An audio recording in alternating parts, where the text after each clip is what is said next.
So I finally got DFHack installed on my Steam copy of Dwarf Fortress. And so for those of you who may not be familiar, DFHack was a game-changing utility. I say was, like it isn't, it definitely still is. But the reason that there's been a little bit of lag between the existence of DFHack on Steam and the existence of Dwarf Fortress on Steam is that DFHack is a community effort.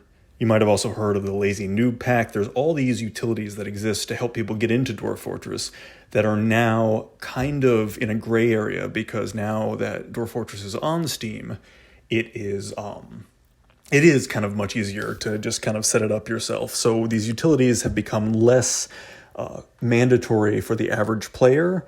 But for those of us who remember these utilities and know how useful they are, they're definitely still really important. So I avoided installing it for a long time on my Steam copy because I wanted to try the Steam copy itself. Now that I've done, dozens of videos about it, I think we can agree that I've checked out the Steam version vanilla.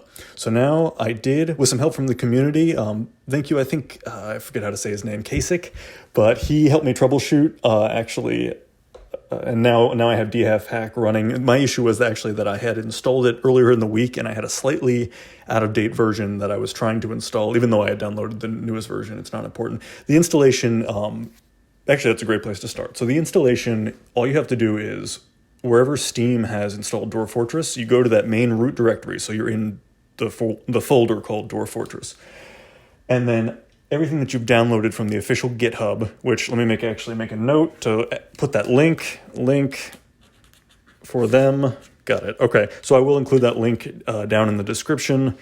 You go to the official GitHub. GitHub's a little tricky to navigate if you've never done it before, but you basically go to the newest release version, scroll all the way down to the bottom, and then you're going to see assets. Try to find an asset, basically installation executable that is going to match your operating system. Do your own research. Obviously, be careful. It's not on me if you do this incorrectly and mess up your machine. That's the other thing. We're now modding. We're talking mods for Dwarf Fortress. So do your research. Talk to the community. Do things only when you're sure about what you're doing and you're sure you're not going to lose anything important to you. But it's not that bad. So all you do is you make sure you have the right file from GitHub, that asset. Download that, and then that's going to be a zip that you extract. You take those files, copy all of them, paste them directly into the Dwarf Fortress root directory, like I said, in Steam. That's going to overwrite some files, replace some files, but then the mod is active and it should work. If you have the latest version of both, then it should be no problem. And that was the issue I ran into, was I wasn't using exactly the latest version, but now I am, and it's good. So let's talk about why you would want to do this. It's really, really, really useful. As you can see in my thumbnail, I have the fast dwarves in cars. To my knowledge, you can't actually hack in cars, but you can hack in a lot of useful things. And let me look at my notes. So fast dwarf is probably the most useful one. The footage that we're looking at, you're going to notice that is the most obvious thing that's, we'll say, wrong or hacked about my dwarves, is they are zooming all over the map. Occasionally, they are teleporting. And so there's two settings for fast dwarf. You can set them fast dwarf to 1, and then you can set teleport to 1. And there's reasons why you would do both. So teleportation is really useful to test if dwarves can get down to a level. Obviously, you'll see in this, like when I place beds, everything gets placed or dug out immediately. So it's kind of like instant commands. One thing I used to like to do in the old version is that I would hold up every trader. So anybody who traded with me, because my dwarves can teleport in, and it affects their combat, their digging, anything that they would do, it goes much faster. So they basically Naruto teleport in, immediately kill these traders, and claim all of their items, and suffer, even if they're not good at combat. It's like being the Flash. They have all the time in the world to figure out what they should do and try again. Makes everything easier, makes everything instant. That's what I really like. And it's just, when you install DFHack, what it's going to do is open up a second window, and it's like a console command terminal, and you're going to type in these commands. They added something really useful where you just type in, I think it's ls, and it'll give you a pretty comprehensive list of the commands. This video is just going to be me talking about the most useful commands, the ones that I usually basically turn on all the time when I'm using DFHack. So fast dwarf is definitely one. Oh, reasons why you would want to have them teleport or just move in super fast motion. If you are using like waterfalls or anything that they would need to pass by, if you're using pressure plates or anything like that, and you actually need the dwarves to pass through their normal circuits to get some effect, or like another thing is then you would not have them teleport, was the end of that sentence. Otherwise you would just have them teleport around. I'm already running into something with this first fortress where I can't tell if they are now kind of general striking a little bit because I'm teleporting them around, so they're just not getting all of the pathing and like noticing as they look around triggers, and it's making them get stuck in meeting areas. I don't know if it's related, if I should call it general strike exactly. It could be that they're clearing all of my tasks so quickly that they are teleporting back to the temples and to other places to have fun. But anyway, you'll see in this footage, and I'll have to keep researching. We'll move on. Let's talk about more commands. Again, this is going to be my second warning, so I'm not going to feel guilty if you mess up your save. Back up your saves. This is a great example. I've already glitched out this save, so just be careful with mods. But DFHack is basically goes back to the dawn of time. It really was for me, for players like me who got into it like around maybe 2016. Things like the Lazy Noob Pack and which included DFHack from the modding community, was what made it possible to learn this game. So definitely, it's old school. It deserves lots of respect. Okay, what was I saying? Okay, Fast Dwarf is good. Dwarf Therapist used to be a more developed suite that came with the Lazy Noob Pack, and I'm not sure how they're doing for the Steam version, but it's not included in DFHack. But what they do have for DFHack alone is just a command called Remove Stress All. Or remove stress, and then you can specify it more in terms of specificity. But you'll see in this footage, all my dwarves are perfectly happy. They're perfectly happy. It doesn't matter what's happening. I don't even have to build a waterfall. I don't even think I'd have to make drinks for them or anything. Everyone's perfectly happy all the time. Another one I like, but it doesn't seem to work in this version because of ways that the cursor integration has been changed for the Steam version, is called Dig Circle. If you look early enough in my Dwarf Fortress videos from like before the Steam version, I used to use a thumbnail with this like very beautiful ornate concentric circles, like all these hollow circle rooms, and it was very beautiful because it was cut through like different types of rock. But Dig Circle was good. But okay, so let me just talk about this cursor issue. So a lot of things that were built into mods and that were also built into, what was I just about to say? So they were built into mods, and they were, also macros. You might have heard people talk about how macros are not as good in the Steam version, and both of those have to do with the fact that that the Steam version kind of is more keyboard intensive, or no, it's a little more mouse intensive. I'm not sure which one overall, but the fact is that they remapped a lot of commands and either gave stuff from the mouse to the keyboard or vice versa, if depending on Steam versus the earlier version that you're remembering.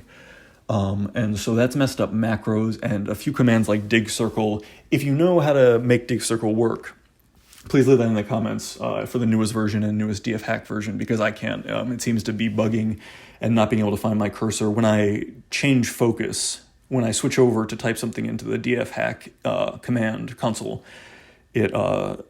because Dwarf Fortress has lost focus, it doesn't know where my cursor is anymore. Hang on, I need a sip. This is pretty good. That was 8 straight minutes, because I'm extra excited about having DFHack again. Other things I like that I use all the time, this one does work. Migrants now will force a migrant event if the map has one for you. Very useful. So basically, you can use this to make a super extra easy mode for Dwarf Fortress, because you can use just these 3, Fast Dwarf, Remove Stress, and Migrants Now. Will make sure that even if you're killing dwarves and they're unhappy, and there's not enough for them to do things in the time that you need, you can make jobs complete instantly, and dwarves never complain, and you can replace the dead almost always with Migrants Now. So that's a great way to cheese anything that you want to cheese in this game. That's a little pro tip, and that's what I use when I'm cheating. Oh, one funny thing about Fast Dwarf is that so at least in the last version, and I haven't tried it on this one because I don't want to. I think it probably still will happen.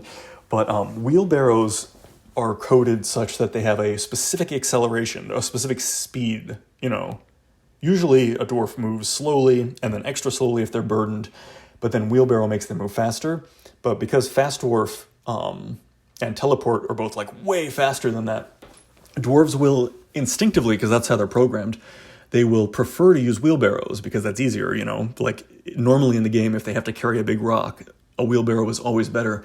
But what they'll do then is, even if Fast Dwarf is enabled, every wheelbarrow that you build, a dwarf will pick that up and then move at normal wheelbarrow speed, which is much, much, much slower than teleporting or moving with Fast Dwarf enabled. So be careful building wheelbarrows if you use this, because dwarves will still use them, even though it's much, much slower.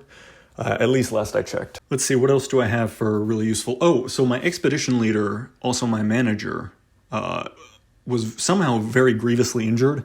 That's also, you know, I think can happen when you're teleporting the dwarves around. They might no-clip through something and just end up hurt. But he was like in the middle of my stock power, and the condition was seriously injured. And he was also my manager, so this was like kind of an issue early on. But you can fix that with DFHack's full heal command, full-heal. And if you're targeting that one for some reason did seem to work with the cursor. I'm not sure what that was about. But I was able to click on that dwarf and then minimize out and then use full heal. And Expedition Leader just perfectly healed, walked off and managed the work order. So that's really useful for more, you know, just cheating, just getting what you want from Dwarf Fortress. Another one I like is Clean All. You can specify item, snow, or mud, but if there's any, you can't specify mud, but you can specify item, snow, mud. This is really useful if there's any kind of contaminant, any kind of mess, anything that's making your dwarves sick, or like in cases where there's like evil weather, there may be some kind of dust event or like something like that. But so Clean All can be very, very useful. That's another really great command. Let's see, what else do I have? I did already wall up a necromancer in this new map, so definitely be psyched for that, and you know, that we should get up to some hijinks. He's, you know, very happy because I'm using the not psychiatrist, but I'm using remove stress. So even though he is walled up, he is immortal, and he has no complaints about it. So I'm thinking I might do like a pit. Let me know what's fun to do with a captive necromancer. I'm thinking I might do like a pit where I throw corpses down there, and then he makes zombies, and then I feel like eventually the zombies might eat him, and then that's the end of the fun. So, but maybe we can do something better than that. Maybe we can give him a line of sight to a pile of corpses, so he's also safe, but he can make zombies every once in a while. I'll do something like that. Oh, this is, if we're still synced up in the footage, I'm just brute forcing through relatively, you know, like a medium aquifer, because my dwarves can just teleport in, immediately remove the stone, immediately smooth it over, just go straight through this aquifer. Lots of fun stuff like that, you know, that you can use in Dwarf Fortress. Another super useful thing that I've used to save maps is it's called like tile types, at least last I checked, and that one's pretty complicated. I'll have to do a separate video about tile types, because the way you paint things in is very, very powerful, but very kind of nuanced, and it was confusing to me until I figured it out. But I think that's everything I have for today. If you made it this far, everybody, please don't forget to like and subscribe. We're still working towards a 500 subscriber special. It helps me carve out time in my day to make these videos. It really motivates me to keep bringing this content. So please do like, subscribe, comment. That all shows YouTube that I'm making good content and more people should see it. I think that's all I have. I'll be reporting back soon. Still playing Against the Storm, which is really fun and a similar kind of game. Still recommending that if you like Against the Storm, you might like Dwarf Fortress and vice versa. But yeah, I think that's all I got. Check out DFHack. Leave it in the comments if you're having trouble installing, and I'm sure somebody will help you out. This is really from the community. And yeah, I'll catch everybody next time. Thanks for watching.